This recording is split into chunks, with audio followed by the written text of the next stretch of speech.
Ege Ije bara wono kona wana sekele Nyuda iwe bai Oshebe ikra Ele quer comer, Omo bene Nyuda iwe bene Omo bene Lára àìsàn ní yìí ẹ̀ láà àmì tó lára àìsàn tó wọ́n máa tẹ̀ sọ ṣùgbọ́n ní wọ́n tẹ̀ wá ṣe jẹ́mi ní afẹ́mi ẹ̀hán rollins bàbá wo ìfàmì bí akẹ́ àfọyín tó òyìn wò ló ní sọ́wọ́n akẹ́ àfọyín tó mo kò ní akẹ́ àfọyín tó rollins kẹ́lẹ́ ń jẹ́ bẹ́ẹ̀ bẹ́ẹ̀ bá ń gbà náà mi. Moko foyi akeka ona echimo pese ndagwe follow me kweke akaba na manje ni me ame personal interest ya bejo amena ni ame imanje ya kimi o ame mmalete na sign me back and how is second me I was against him. I was never against him. Never put nigga in. I'm on my letter. I can't wear letter you can't demand. Can name me. I'm not with it. I'm not with letter. Sir, well, you have to get your man to see now. Rollins by him. By him. Ne na mine ba na mi fa bi ge ko na se ba no ba me sto me ga ma ha ro li sali ni mi ma ha ma kai ni ba na yo ye mi che ko ni ba be bo ni ko ni ba yo ko ta ni ba ga mu be ni ya ga o que me pago así llega que queda aquella mamá y me dice a ver si yo tanto ni a me sinceramente si yo c'est bien que moi me fue que más se fue eu que me ia funcionar bem vamos eu me que não mas é lá não é assim é bom o apoio do eu vou dizer que lá se chama eu vou dizer que é muito legal dentro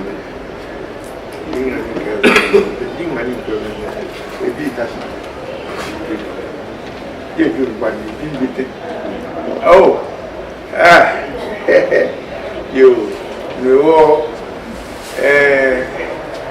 where if I back oh yeah say we can spend a bit yeah we can fucking get it hotel elle n'a pas hotel mais il faut qu'on crée un fort c'est là-haut mais non il faut dire c'est after me oh after the half of it before half of it no one not ni sei que uma secondary school que a mami ku na ne gbani ele no mudo sim papa que be a un que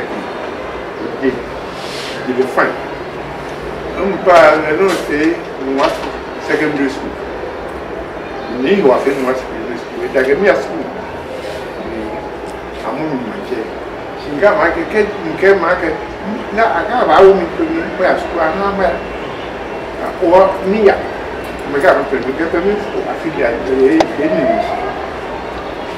o bi am que o filho e vai que a fiscal a filha mais se me the first teacher. That can be a that would be. From what behind the headmaster to a few headmaster. She May 7 school. May 7 for a day, 7 the school. Many were commanded 1,000 and over. I mean, 1,500. The Kuma Fair wool. Okay, school about building. Now, I'm not doing this. And go or high school. Yeah, I'm a preparatory school, high school. High school. So when I get in Bamia, I say, fairly, Canada Commissioner Bank Training School. Former Workers Brigade, University Farms Annex, the State House. When I'm sure I tell you why I sit there, you go to get test behind.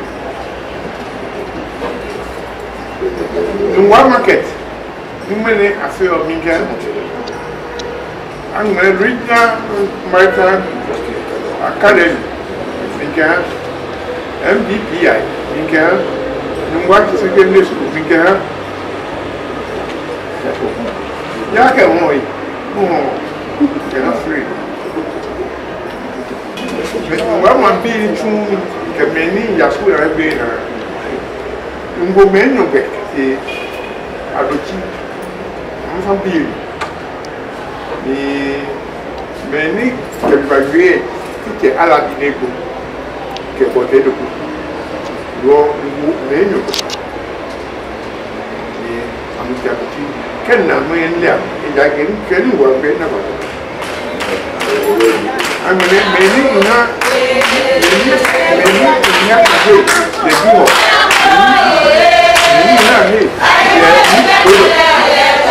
the